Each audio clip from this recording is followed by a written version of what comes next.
So yeah, with apologies to Anthony Edwards, LaMelo, Wiseman, Emmanuel Quickley, Patrick Williams, Celtics hero Peyton Pritchard, and whoever else, I think Haliburton is the best rookie in the league right now, and it's because no one else has his all-around impact as a defender, a passer, and an efficient scorer.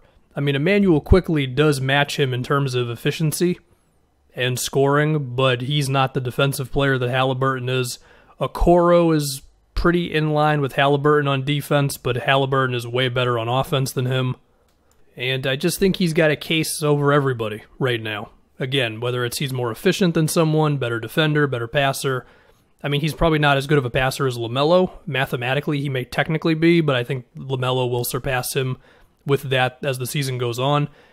But the first thing that I want to mention, just because I've talked about it enough, is the passing. So Haliburton has already busted out a number of impressive passes. He looks so composed in the pick and roll.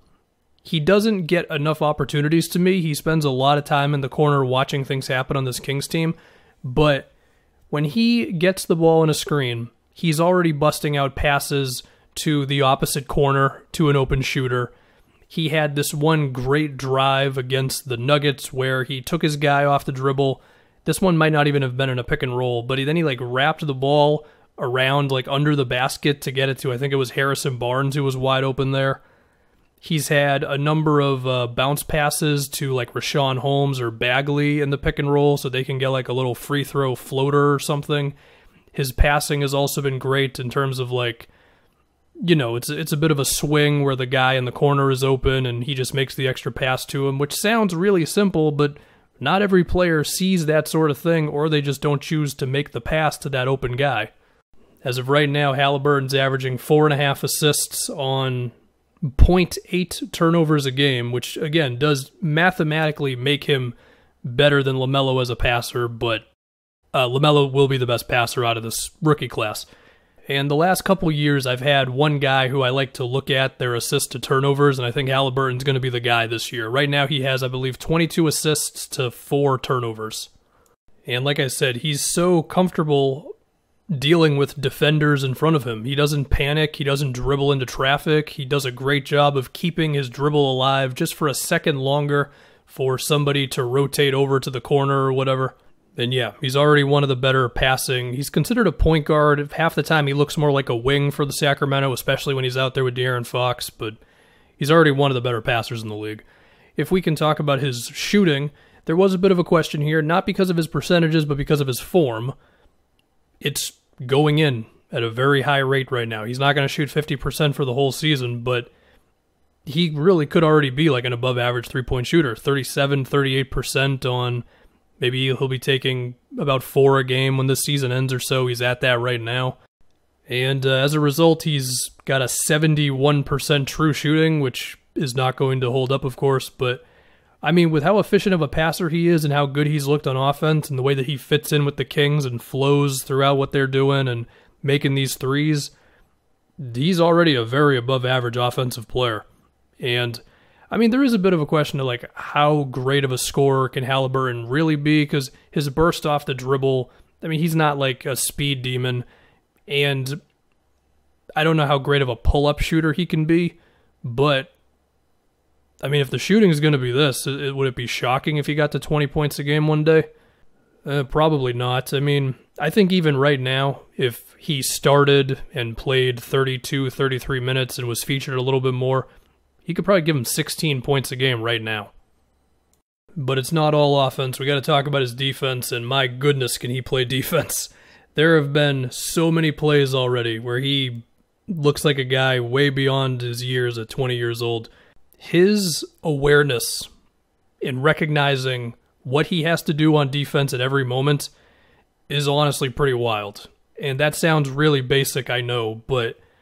similar to the making the extra pass thing, not every guy has that in their IQ as a player. I mean, in the Houston game, you know, a team that has a lot of spacing, there was a lot of moments where the defense is scrambling around because, like, Harden just got penetration and passed it out or whatever, and now everybody's got to get back to their guy. And the way that he could just in a split second recognize where he was on the floor and who he's got to run to, it was, like, really, really impressive. He also had a few possessions on Harden where Harden scored on him, but he did a great job of not having it be too easy, and he didn't foul Harden either. He had a number of possessions where he fought around a screen and then had a good contest on Eric Gordon. There was one time where John Wall tried to fake him out as if he was going to use a screen, and Haliburton stayed in front of him the entire time. It forced Wall to back up and then throw the ball to somebody else. I know I'm mainly just focusing on the Rockets game, but you can watch any Kings game and just focus on Haliburton when he's out there, and just you see it. The rotations, the fundamentals defensively.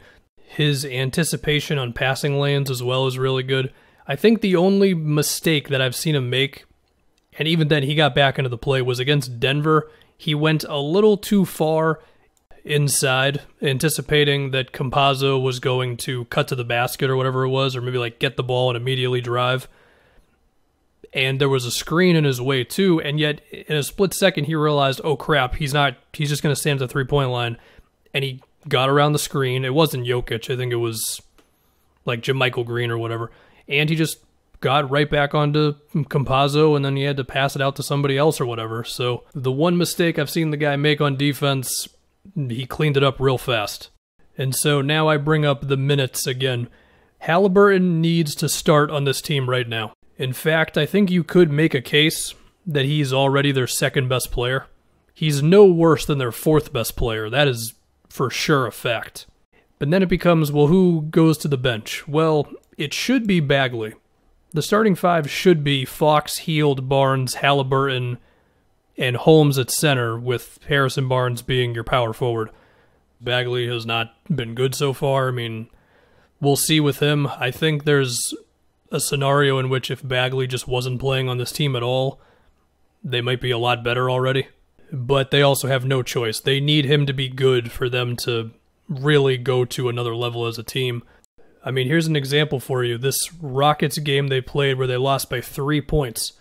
Haliburton played 26 minutes, and he did his normal Haliburton thing, efficient and defense and all that.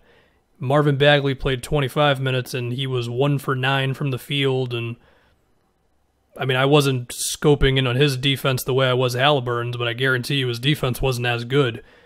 And so it's like, well, right there, if you flip those minutes a little bit, you probably win that game. So these are decisions the Kings are going to have to make pretty quickly here. And I mean, it can be awkward to just throw a rookie in there that quickly, but I mean, you got to be objective here. If they want to win games, Haliburton's got to be at over 30 minutes a night. So yeah, that's what I got. I mean, I guess that's kind of my spiel about the Kings in general as well. I mean, Buddy Hield has not been very efficient to open up the season. I'm not too concerned about that one. De'Aaron Fox's shooting hasn't been great. I'm a little more concerned about that one just because his shooting was a big question, and he did get better in his second season, but he also fell off as a shooter in his third season. So there's a chance that that second season might have been a little bit of a blip. But we don't know. It's still very early on, but a little concerned with Fox's shooting. And they also have an awkward thing going on where Richaun Holmes is better than Marvin Bagley. I don't know what you do there. The Bagley situation is really fascinating because, again, he has not been good, but you have to play him. So I don't know what happens there. Maybe he gets traded. I would not bet on that, but if Bagley was actually in the trade market, then a lot of teams... Anyway, that's it. Haliburton's really good. Struggles early on in his career.